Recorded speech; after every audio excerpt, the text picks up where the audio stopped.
Here we go.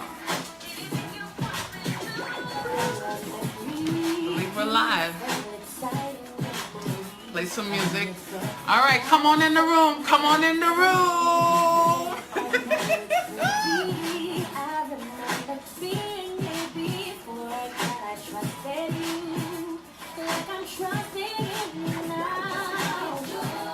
Gonna wait for a few people to come on before we begin. Let me invite some people into the room. All right, Natasha. Hey, Natasha.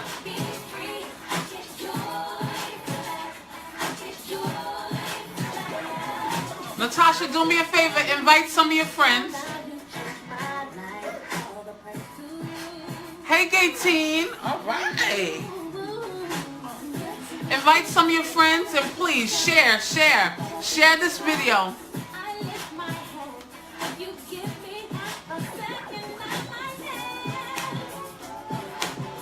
I'm my fan.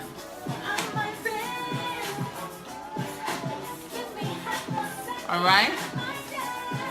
Come on in the room.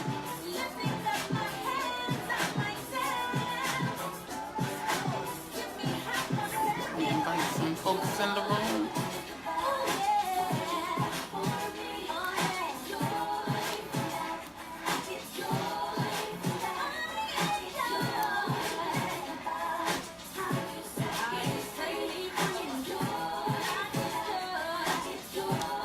All right, y'all, I'm inviting some folks in the room. All right. All right, I see some folks. Hey, Tawana. Hey, Shaquan. Hey, Cheryl. How y'all doing?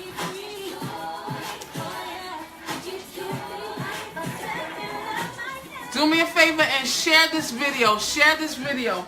We're going to have a powerful conversation tonight, so I want everyone to be tuned in. Hey, Lori.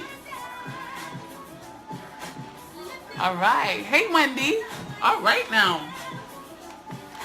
We're getting a full room.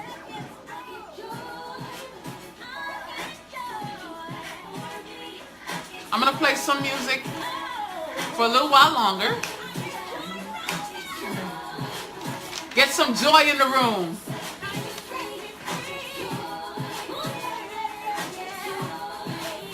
Share this video. Share. Invite some of your friends. Invite your sister, your brother, your auntie, your cousins. Invite everybody on your list. We're going to have fun tonight.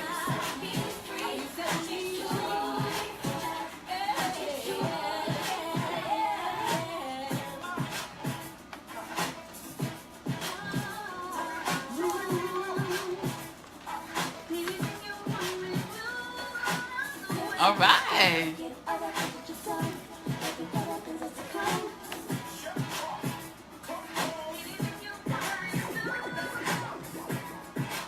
All right, who else is on? How you doing, Spotlight? How you doing, Tonia? How you doing, Cheryl? All right.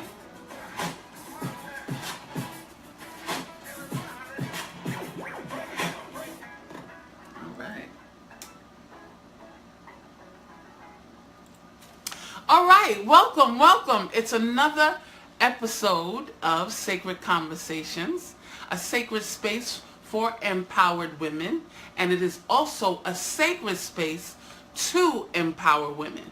And I am your lovely host, Andrew Booth, Master Life Strategist, as well as author of Sacred Salutations, a 30-day journey to a new conversation with your life.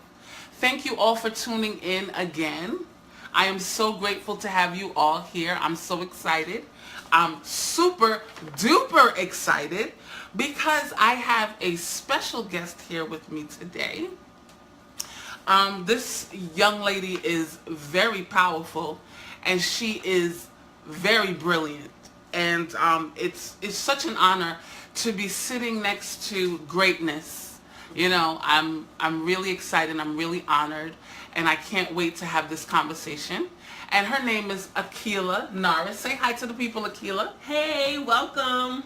Aqila is a soul worker, okay? And she is also a yoga / dance instructor. And we're going to have a powerful conversation about the work that she does. And I know many of you have heard about yoga, the practice, and we're going to have some questions for her, and hopefully she'll bring clarity to a lot of the unanswered questions you may have. All right?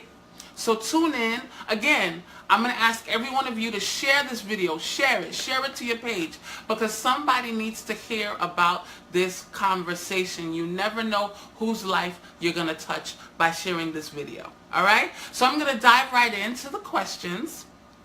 Okay? Aqila, soul worker. Again, thank you for being here with me. I'm so honored to have you here with me. Thank you for inviting me. It's a pleasure. It's my pleasure to have you. All right? All right, so the first question that I have for you, Aqila, is what is yoga? What really is yoga? Tell the people what it is. Well, yoga is an ancient practice, and it's been traced back to India and maybe even some other ancient societies. However, India gets the credit. And it's a practice of bringing the mind, the body, and the spirit together, working as one, so we can be a whole person. So right now in the Western society, though, we see a lot of yoga studios, and the emphasis is really on the body, and that's great. No matter what your reason is for doing yoga, it's all perfect. But traditionally, yoga was a means to getting into the body so that you can achieve meditation. So your body's prepared to meditate. And then you might ask, well, what is meditation? And it's just an opportunity to quiet the mind so that you can connect to that knower that's inside of you, that's bigger than you and higher than you, that just organizes your life so that you can be the best person that you can be. But right now, as a simplistic form, yoga is a practice of being in the body. That's how I'll define it for tonight. Wow, a practice of being in the body. So, a practice of being in the body. So you're saying that we have our bodies, but we're not, it's possible that we're not being in our body. Yes. So what I mean by that is really just really being connected to this body that you have, knowing how it works, and using it for your optimal health. So people come to yoga for stress relief. They come to improve their flexibility, which improves your mobility and getting around. They come to it for strengthening, to be able to endure walking up the steps if you will have a building with a lot of steps, to be able to carry your bags if you have blocks you have to walk with groceries. And that's people learning to be in their body can avoid like strains and on the muscles. They can avoid like popping like ligaments or whatever because of how they're walking or how they're holding a bag, back pains, back aches, and all of those things. Wow. Being in the body. I love it. I love it. And I love how you just explained that. Okay, so just hearing you talk about this practice, can anyone do this practice? I mean, do you have to be a certain weight? I mean, I know for myself, I'm a big girl, right? And I've never done yoga before. But sometimes I wonder, will I be able to put my leg over here? Will I be able to stretch it out? So, I mean, can anyone do this practice? Or do you have to be of a particular religion to do yoga? Let the people know who can do yoga. I love that question. I get that all the time. And absolutely everyone can do yoga. Wow. Because what you will learn is that yoga is breathing first.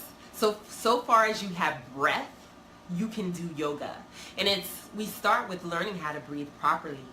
And what happens is people always say, I'm not flexible, so I can't do it. So it's like everything else. There's a stereotype for every practice. So that's the stereotype, that is this person that's all bendy and their legs can go over their head. I cannot do that.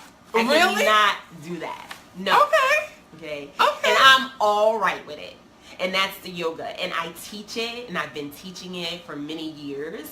And I will continue to teach it because I'm really passionate about it. But any kind of body can do it, because the beauty of it is that it comes to you. It comes to wherever you are. You don't chase the poses. The poses come to you to fit your need at any given moment. So at one time I was much bigger, and I'm still big. I got a big limbs. Okay. And I was even bigger when I started the practice, and due to practicing more regularly, my body started to define itself and take a nice contoured shape. And what happened was, a lot had to do with my breath. So if we're not breathing properly, our metabolism doesn't work the best that it can. And just from learning how to breathe properly ignited my metabolism so that it could burn the additional fats or get rid of the toxins. So it's so much. I can talk about yoga for days. I also want to address that. Go ahead. It's not a religion. Okay. It's a practice. So you don't have to be Buddhist, Hindu? No. Okay.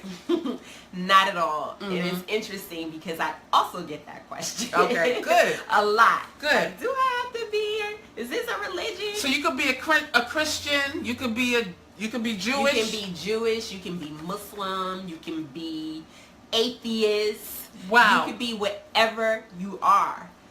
We all have a mind, we all have a body, we all have a spirit. And that's what it works with. I love this. I love this conversation. I even think about, some of my older relatives who they suffer from arthritis, and I mean, if they anyone out there who has family members, or anyone out there who's listening that have certain body aches, and you think that yoga might be too much for you, Aqila, just explain to us, all you need is a mind, a body and your spirit. And the spirit means the willingness to just show up. Just show up on your mat and breathe. Be willing to breathe. And we all do that. And we don't even think about being willing. But it brings awareness to how you are breathing, which helps you. That's the first place I suggest to start, is really being aware of the breath. And that takes you into your body and dealing with the range of motion that you have. So say if you have arthritis and maybe you can't bend your fingers all the way, right? So we just start with that little bit, and like where you are, your range. And then eventually your range will start to grow more and more, and you'll see that, you'll see this growth, and you'll be able to be in your body in a brand new way that'll just extend out into even how you operate off the mat. That's what we say. We take your practice into life. So what you learn on the mat helps you navigate like any situations that come up. Say if your boss yelled at you, you know how to take a breath, okay? Instead of be like, I'm about to go there, we about to ignore it. No. Yeah. Okay. So and if sitting in the office and your back is hurting and your chair, just really how to sit so that your low back doesn't take all of the stress of the chair rounding, or just to stand up, and maybe how to stretch to the side or fold over. There's just so many practical ways. And like I said, people a lot of times enter for the body, and then they find their spirit. They also know how to calm their mind and have more control over their thoughts instead of their thoughts controlling them. And so when you come in for your body, say it's an ache or a pain, or just you want to have, stamina, endurance for your activities in daily life, you will start to develop your spirit and control your mind, or find ease in your mind. It's not even a control. It'll just start to come. And your spirit will be ignited, and you'll start to feel like, wow, I have the fire to take that trip, or I have the fire to paint that wall, or whatever it is that you want to do. You're like, where did I get this spirit or this energy, this liveliness? So yeah, it's wow. Just I don't know about y'all, but I want to start taking some yoga classes. I love it. I love what I feel just by hearing Aqila speak about yoga. I feel comfortable. I feel like it's something I can do. And I hope you're feeling the same way too. All right? All right. Now, Aqila, you call yourself a soul worker, right? And I mean, just by listening to Aqila, you can get the sense as to why she calls herself a soul worker. But I want you to just go into detail about that. Why do you call yourself a soul worker as opposed to a yoga instructor?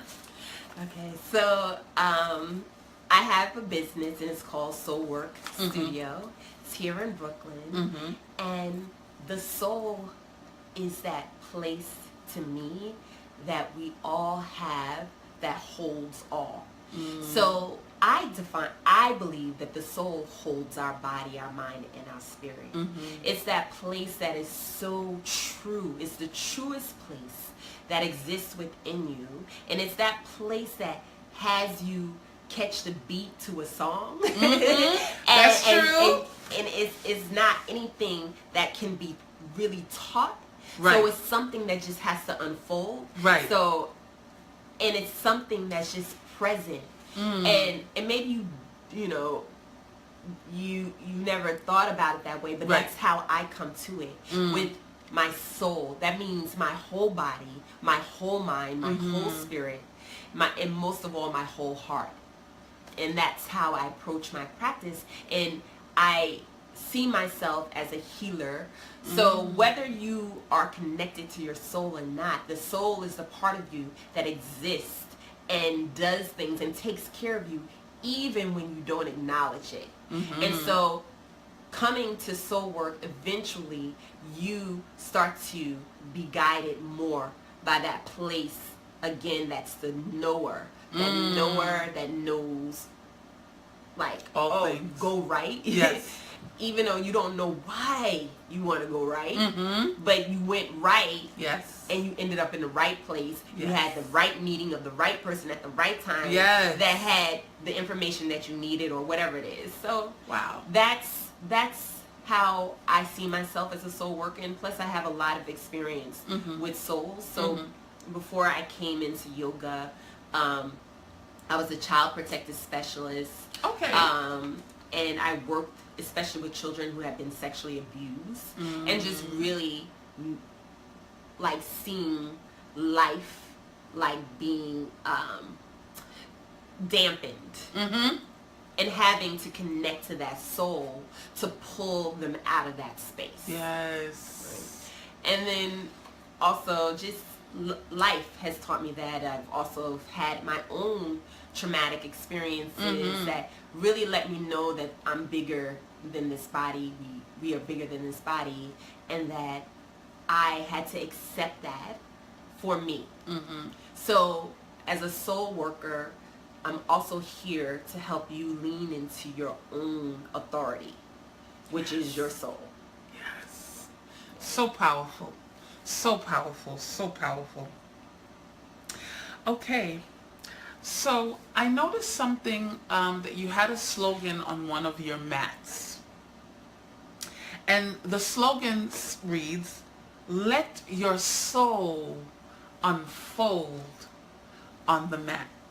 And I mean, I'm just picturing myself coming to your studio and seeing that on the mat.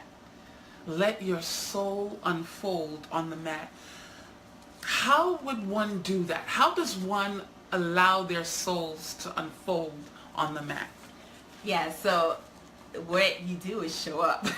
Just show and up? I'll say that again and just start moving within your range. Mm-hmm. And in the movement, which could just be breath, Mm-hmm. moving with intention around the breath, Mm-hmm. that your soul, you'll get connected to it, Mm-hmm. and you'll start to unfold it.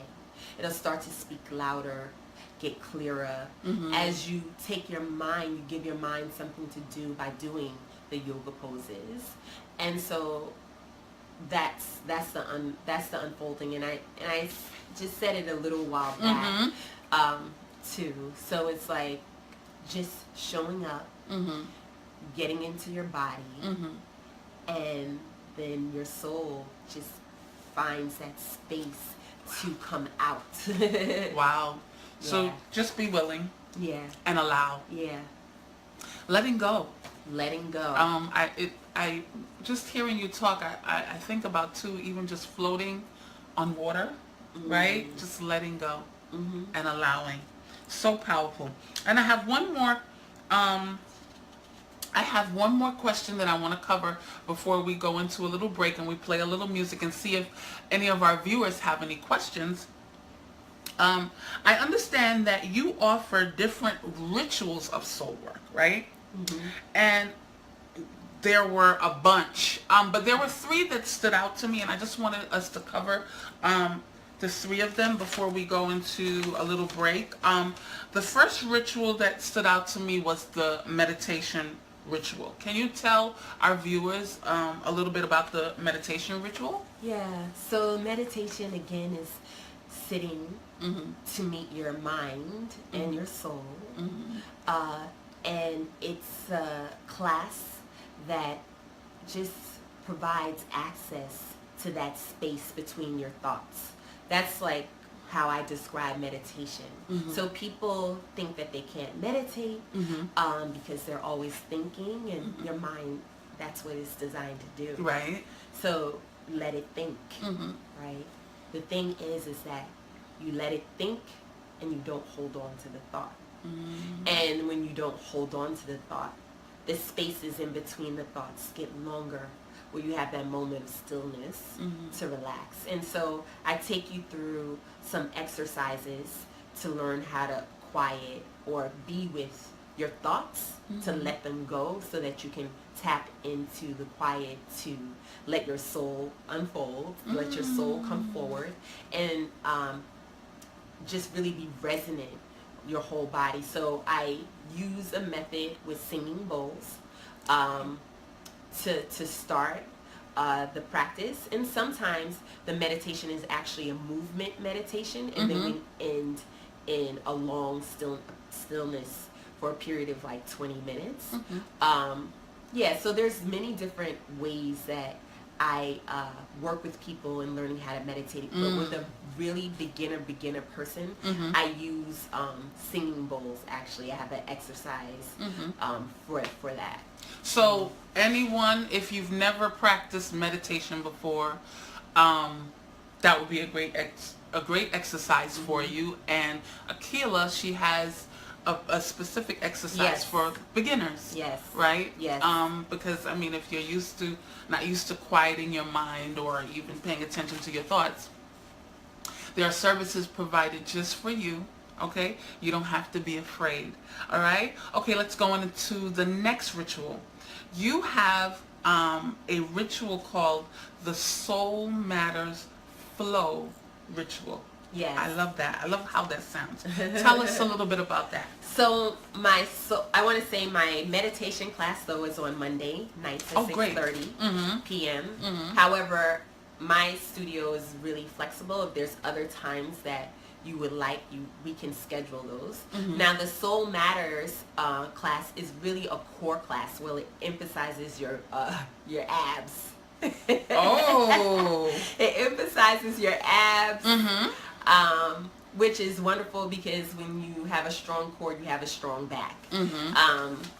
So I call it Soul Matters is because I like to think of it how we bring our physical life and our spiritual life, and it's connected at the torso at the heart.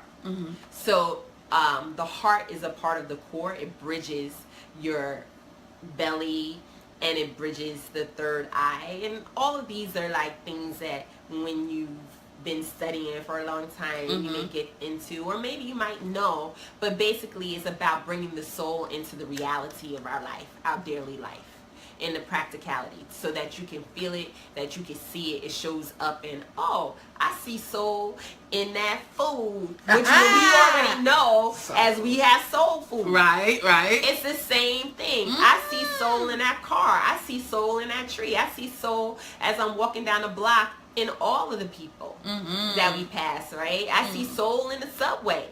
Yes. So it's really about how it matters, and meaning that it actually is there's physical representations of it. Yes. And when could someone catch the Soul Matters Flow Ritual? When do you have that? Actually, the Soul Matter Ritual, I think I have. I'm not sure. I have it often though. Oh, okay. So you can check the website. I think I have it 3 times a week. Oh, I like that. I just love the way it sounds. And it's core. Yes. Okay. All right. And the last one that I wanted us to talk about was the Mama Flow Ritual. Yes. Now that's a really special class, and I actually have another teacher. Her name is Mariam. And she teaches that class, and she's phenomenal. And she has a baby. And so she's trained in working with moms and their children and infants. So the Mama Flow is about how do you flow when you got a new baby. And it could be a child up to 4 years old. Or even a little older, I would say, maybe about to 7. And so it's just you practicing with your child. And you know, children are children, so they might climb on your back while you're in a table, wherever. It's all good. But they might do it with you. It's just really that, and because she's a new mom, and she's like a yogi, she's amazing, and she's like, okay, now we gotta use him in this practice. How are we gonna use our kid, our children in the practice? And it's really great. But otherwise, if you do want to practice with your child, and say your child is older than that, they can just come to a regular class. Cool. I love it. Yeah. All right, y'all, so we're gonna take a little break. Again, I am Andrea Booth, and I'm here with the lovely Aqila Norris, SoulWorker and yoga/dance instructor. And we're having a powerful conversation about the practice of yoga. I'm having such a great time. But we have to take a small break, a little breather. All right, I'm going to play some music for y'all. Also, if you have any questions, please post them in the comment section. We want to hear from you. We want to know what's on your mind so we can answer. We may not be able to answer all, but we'll answer a few. Okay, guys? Thank you for tuning in, all right? Let me play I Get Joy again. All right. So we're going to say hello to, all right, Kevin Farah is on. Verdi is on. Vita is on. Jason is on. Lisa is on. Wow. Ophelia is on. Kiatra. Amazing. Angela Hill is on. Carol is on. Angela said that you're an amazing yoga teacher and coach. I believe it. Martine is on. Let me see if I see any questions. I am challenged in my legs, but I want to try. I think you spoke about that earlier. Hello, Minerva. Hey, Valerie. Wow, we have a lot of... Hey, Sylvia. Where does she teach? Okay, we're going to speak about that in the second segment. Awesome. Hey, Patrick. I must try. Great question. Mimi, Nika, Julian. Great to see you both together. Two powerful spirits. I love it. I love it. Hey, Anjanae. Hi, special guest. Oh, they're so nice. I'm inviting peeps. Awesome. Thank you. Naya. Okay, guys, if you have any questions, what's the website? Okay, we're definitely going to cover that. Jot that down. Throw out your questions. Let us know what's on your mind. If there's anything that we haven't covered yet that you would like to know about. Aqila is here for you. She's here to serve you and to let you know how she can help you. Okay, so please don't be afraid to ask. Hi, Angel. Thank you for tuning in. Katia. Beautiful ladies on screen. Hey, Katia! Thank you for tuning in. Thank you so much. Listen, guys, if you can do me another favor, share this. This is a powerful conversation, and I believe that the whole world should be doing yoga. It sounds like an amazing practice. It's still like a secret, like even though you see like yoga studios all over, it's still kind of like, to me, not so. Joannie, hi Joannie, hi Norris. Share. We want to get everybody over to Aqila's studio.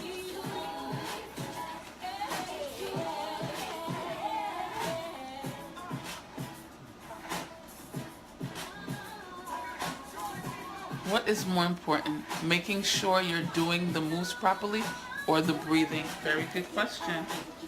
Let me write that down. What is more important? Breathing or doing the exercises properly? Thank you for asking that, Angela. Any more questions? Send them on.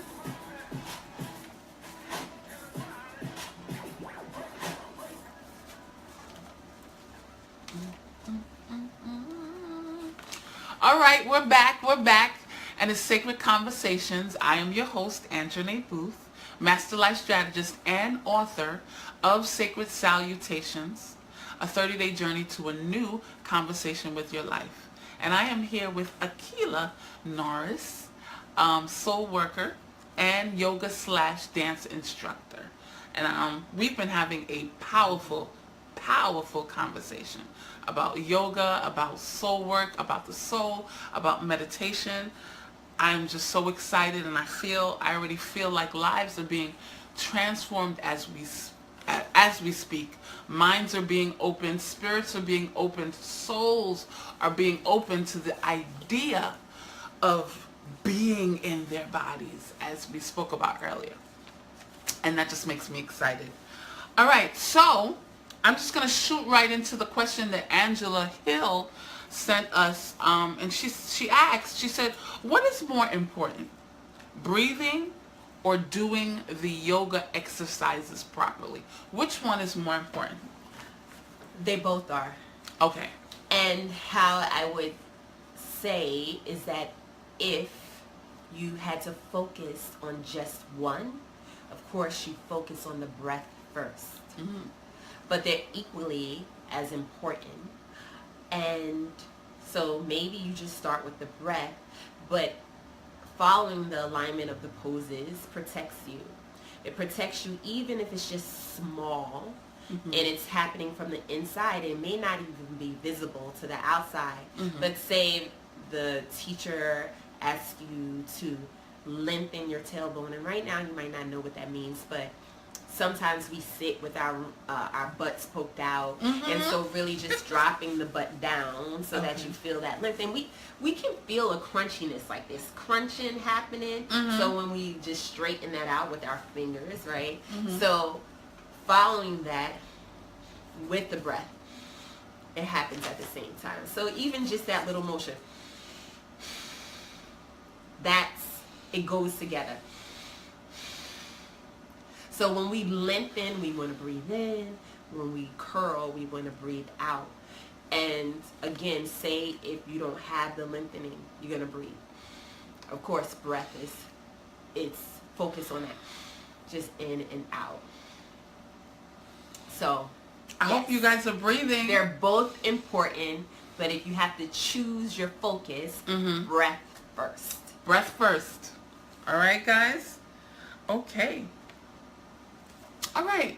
So, with all this talk about the different rituals and the breathing, everybody wants to know, where you at? Where you at? Where's the studio at? Do you have your own studio? I have my own studio. Awesome. Yes. It's called SoulWorker Studio, and it's in Bedford-Stuyvesant. It's on Halsey, 821 Halsey Street, between Howard Avenue and Saratoga Avenue, right across the street from Saratoga Park. Amazing. Do you sometimes go to the park? Yes. We've held classes outside in the park, and that's amazing. Oh my God, that is so awesome. So what's the address again, just in case they missed it? 821 Halsey Street, between Howard Avenue and Saratoga Avenue. The zip is 11233. All right. When we finish with the live, we're definitely gonna plug in that information for all of you, because I know y'all feel like running right now to the studio, because that's how I feel. Okay? And the website actually is soulworkbrooklyn.com. So you spell it out just how it's normally spelled, soul work and Brooklyn all the way out. The full word Brooklyn. Full word Brooklyn.com. All right. Awesome. All right. So say if somebody wanted to start a class tomorrow, what would they need to bring with them? What materials would they need? Oh, yourself and some comfortable clothes. That's it. I provide mats.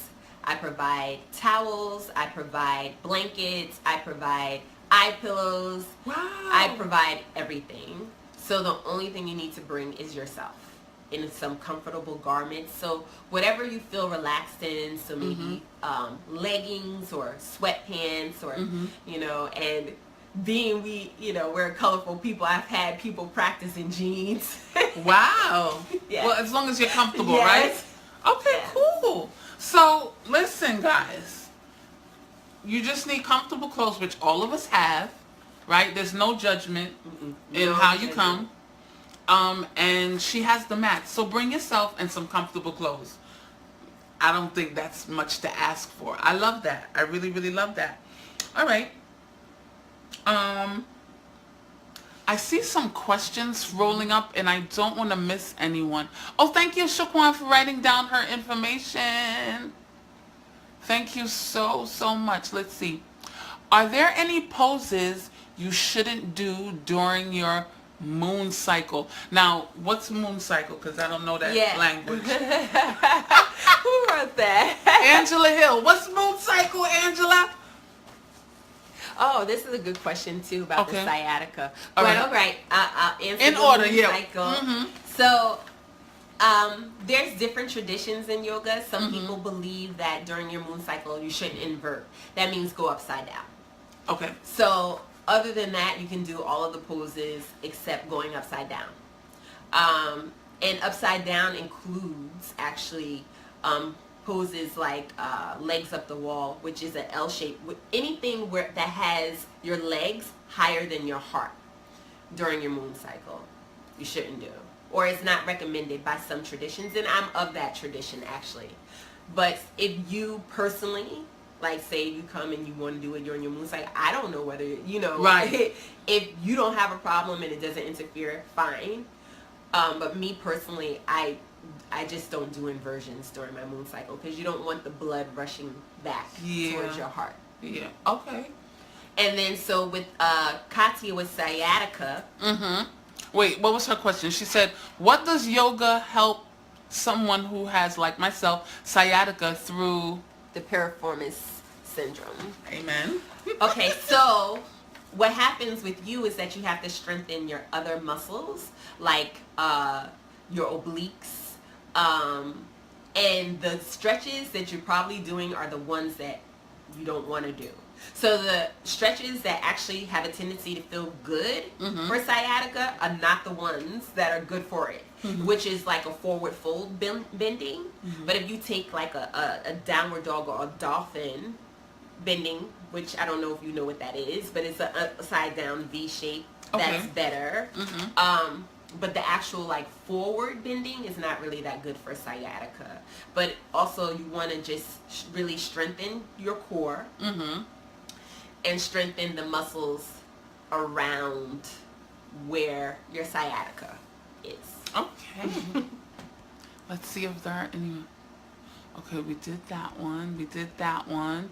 Let me just make sure I'm not missing anyone. Oh, your period. She's so cute. All right. Okay, we have another question from Kiatra. What is your opinion about hot yoga? I love it. Now, what is hot yoga? I'm a hot yoga person. That's how I came into yoga. So hot yoga is a room that's heated 95 degrees or more. And it creates a lot of sweat. So your skin is detoxifying. Along with increasing flexibility because of the heat. However, it's not for everyone. Okay. It is not for everyone. And especially if you have a tendency to be really super flexible, then you have to be careful in a hot room. You have to strengthen your muscles so that you just don't lean into your flexibility, because it already makes you so flexible. Now at my studio, you have options. I have a hot class. Oh. Yes. But most of my classes are non-heated. Okay. And depending on the group, could determine, because my studio is so intimate, so I forgot to mention that. It's very intimate. The class max is 8 to 10. So you're getting a lot of hands-on instruction. You're getting a lot of personalization in terms of what support you need in terms of your poses, your variations, what you need. So say we have a class and they want it to be heated, I can do that. Okay.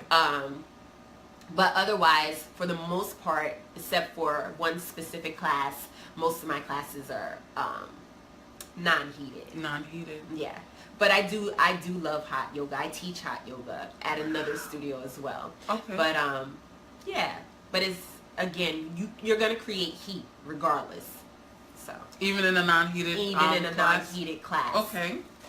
Cool. Wow, I'm learning so much. I didn't even know there was hot yoga. Okay. We have a statement from Bridget. She said, I had major back surgery last year. I need exercises that are not too strenuous on my lower back.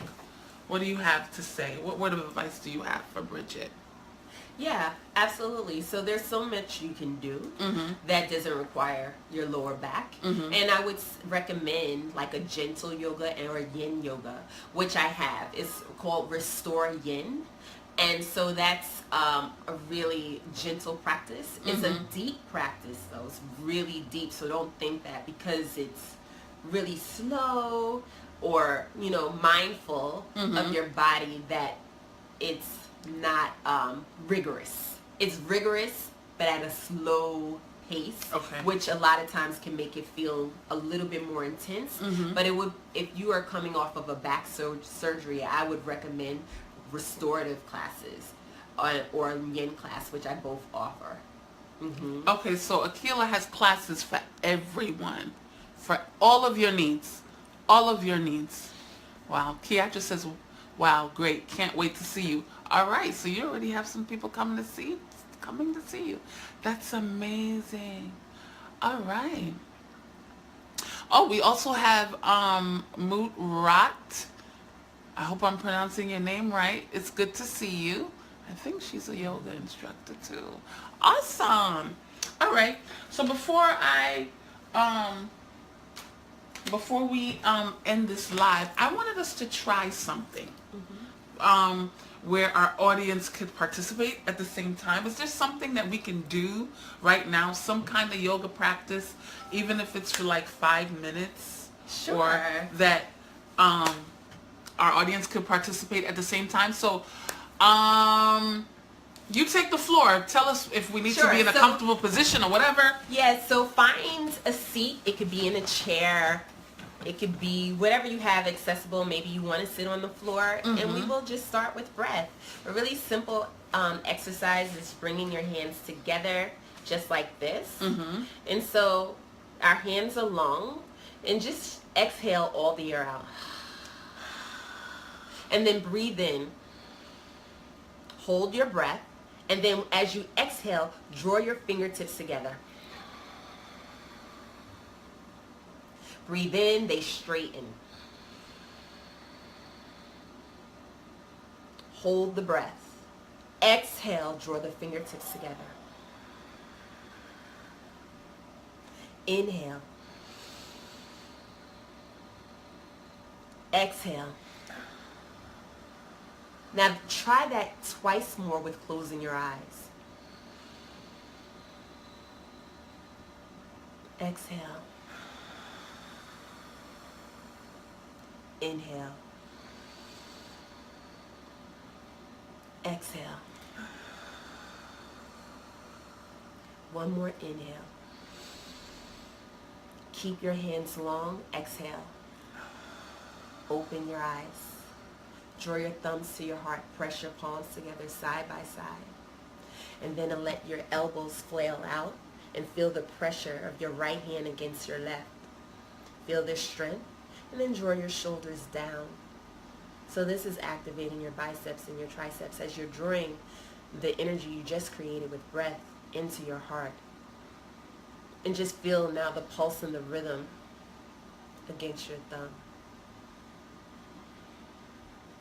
With ease. Beautiful. And then now start to rub your hands together, creating some heat, some friction, some fire for inside of your body. And then separate your hands. And then feel that energy, feel that fire in between your hands. And know that's what you create as you do your asana. Inhale your arms up overhead. Flip your palms to face the front. And then just press the breath down with deliberate intention, feeling your arms strong. Beautiful. Take your hands to the top of your lap, but take your time to get there. Press your palms into your thighs and then open your heart forward. Reaching forward, you'll feel the top of your back curl towards the back. And then exhale, draw your heart to the back, rounding, your shoulders come forward. So we're creating which is called a cat right here. And then when we inhale, we lift our heart. We're creating, this is called cow pose, a seated cow pose. So this is really good for your back. Exhale, round, draw your navel, your belly button to your back, and you're making an arc in your upper spine. Breathe in, and your belly moves towards the front, towards the camera. Beautiful. Heart open. And then exhaling, drawing back, rounding to cat. Inhale, heart lifts. And then just exhale to a neutral spine. Let any rounding go. And then just maybe circle around your spine here. Just circle. So this is a seated, like dervish whirl turn. And then circle the opposite way again. This lubricates the spine, which the spine has a lot of fluids, right? And so when we move the spine, it allows it to be supple because the fluids start to maximize. They start to like salivate, like, you know, when you're about to have, give it opportunities to do that, because then it makes it flexible and it takes tension out of it, and it's easier to walk and all the other good things that our back are good for, right? So that's it. Oh, that was so nice. I guys were doing it too. Was that not like so awesome? And just her voice, her energy, everything just made it so powerful and so good. I love you. I love you. You're amazing. She's amazing. This woman here. She's amazing. She's amazing. All right. I don't want her to leave. Stay with me. All right. But anyway, guys, we're going to have to close off. But before we go, I just want you to give a word of advice or power or empowerment to the women who are, particularly to the women, because I know there are some men here. Oh, Pastor Greg. Hey, Pastor Greg. Hey, Loretta. But particularly to the women who are listening, and they've never done yoga before, and they have some interest. I mean, the fact that you're listening, that means you've had some kind of spark of interest. I want you to just speak to them. Tell them, talk to them. It's safe. There's something that we never did before that we now do. Basically everything that we do, like we didn't walk before, we did it. So like she said, if you're listening, then you have a little bit of interest, and just be easy with yourself. So you have this first interest, and maybe you do a little bit more research on your own, or maybe you come back to the video and watch it again, and you try the little exercise we just did, and see how that feels, and then you take a step further, and you sign, you join up online, and you bring a friend so that you have some compatibility, someone that you know, that you're familiar with. But I guarantee you that I create a really safe space, that you feel honored, and that there is something that you can do, because we all breathe. And just really being present and intentional about our breathing and doing it together just maximizes our life for each and every one of us. Wow. That's so beautiful. Again, please let them know your website. What's your website again? It's SoulWorkBrooklyn.com.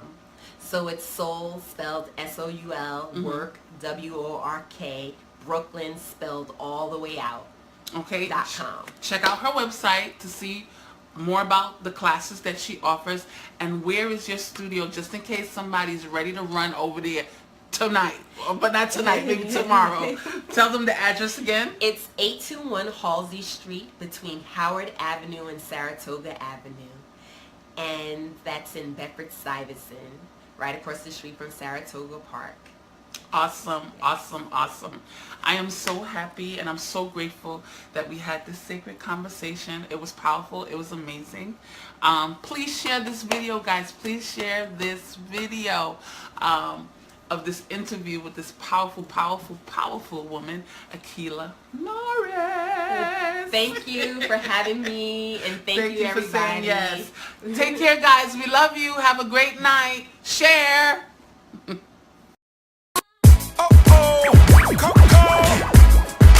Guess who's the